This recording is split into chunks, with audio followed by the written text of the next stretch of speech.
Today we'll discuss intrusion techniques.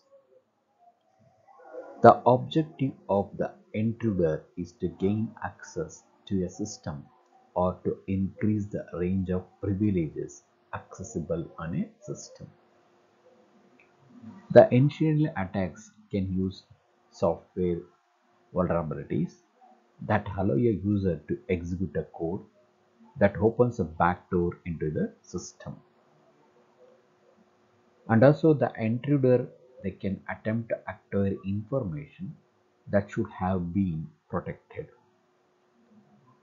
In some cases, this information in the form of a user password.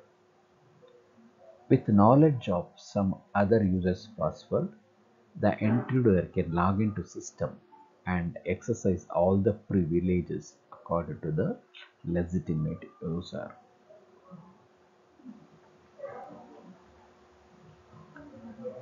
The password file can be protected in one of the two ways. First one is called as a one-way function. The system stores only the value of a function based on the user's password. When the user presents a password, the system transforms that password and compares it with the stored value. The system usually performs a one-way transformation in which the password is used to generate a key for the one-way function and in which a fixed length output will be produced. Next one is access control.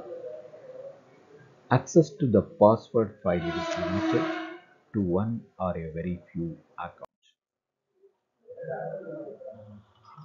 Next is password guessing. They can try difficult passwords used with the standard accounts that are shipped with the system. Many administrators do not bother to change these defaults.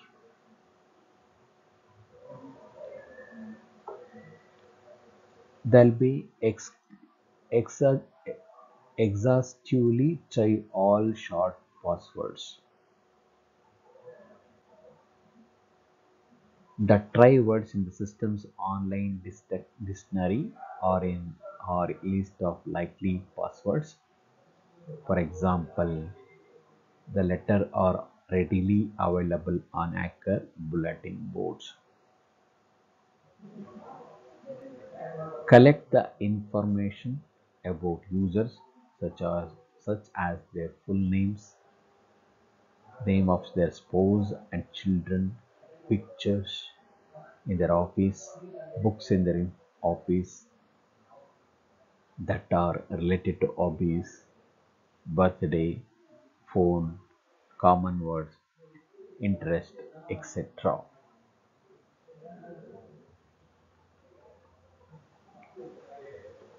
Social security numbers and also room numbers.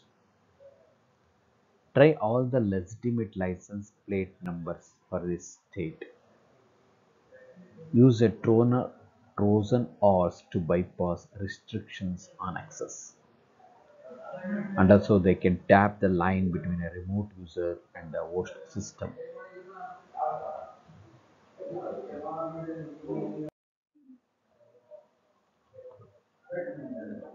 Another attack involves password capture is watching over the shoulder as password is entered and also monitoring an insecure network login, for example, telnet, FTP, web and email.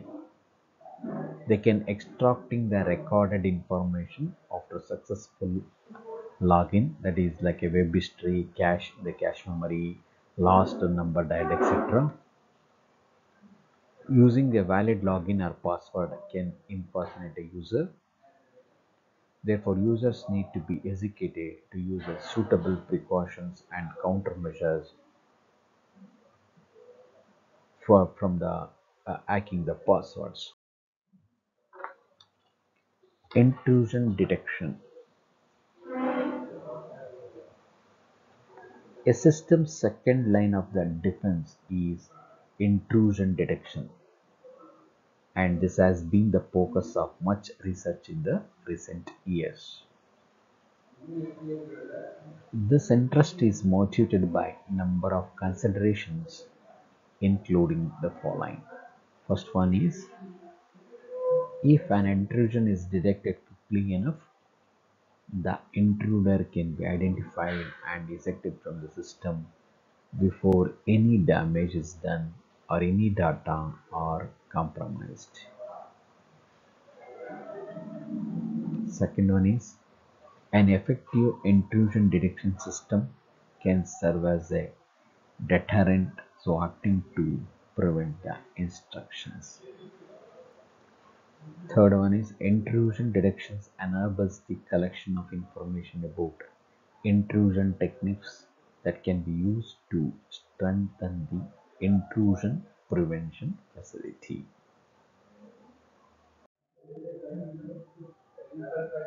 This picture shows the profiles of behavior of intruders and authorized users. Intrusion detection is based on the assumptions that the behavior of the intruder differs from that of legitimate user in ways that can be quantified. The nature of the task confronting the designer of an intrusion detection system.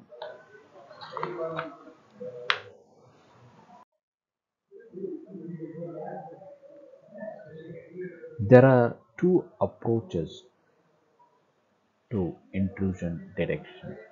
The first one is called as the statistical anomaly detection. Other one is called as the rule-based detection.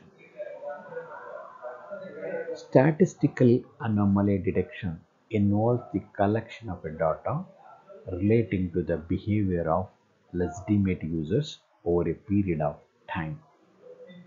Then statistical tests are applied to observe behavior to determine with a high level of confidence whether that behavior is not legitimate user behavior.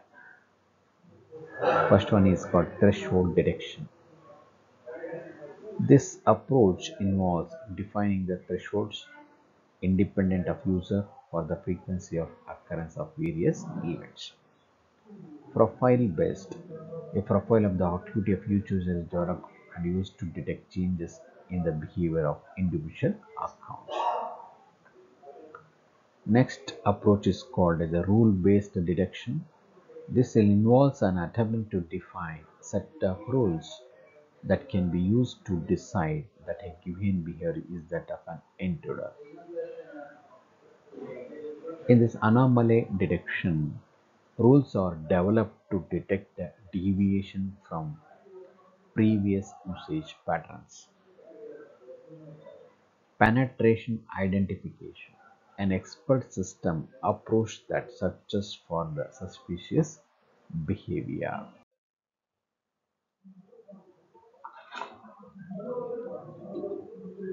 Audit records. A fundamental tool for intrusion detection is the audit record. Some record of ongoing activity by users must be maintained as input and intrusion detection system. There are two plans used. One is called the native audit records. Virtually all multi-user operating systems, including accounting software that collects the information on user activity. Second one is called as detection specific audit records. A collection facility can be implemented that generates audit records containing only that information required by the intrusion detection system.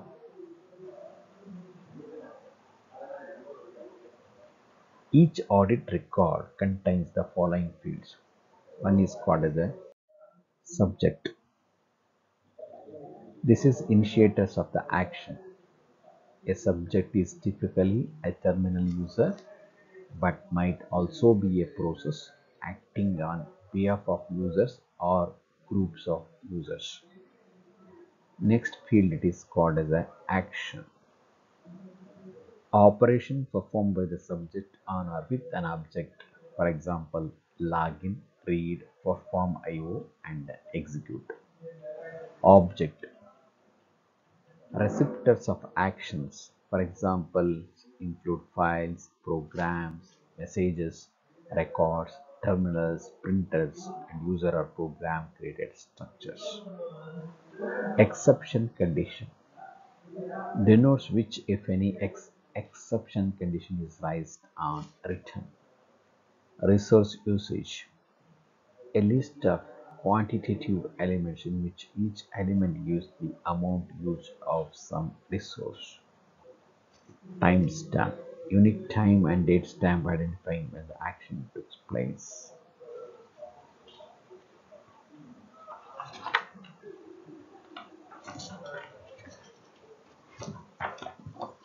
Statistically anomaly detection.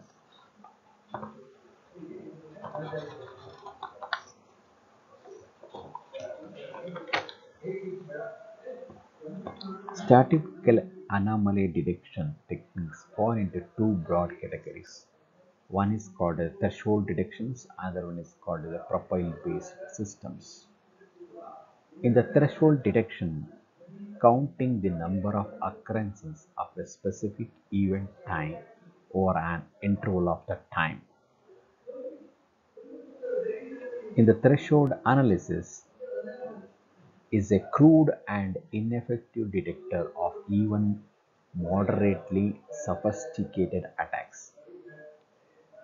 Both the threshold and the time interval must be determined. Because of the variability across the users, such thresholds are likely to generate either a lot of false positives or a lot of false negatives. Threshold detectors may be useful in conjunction with more sophisticated techniques.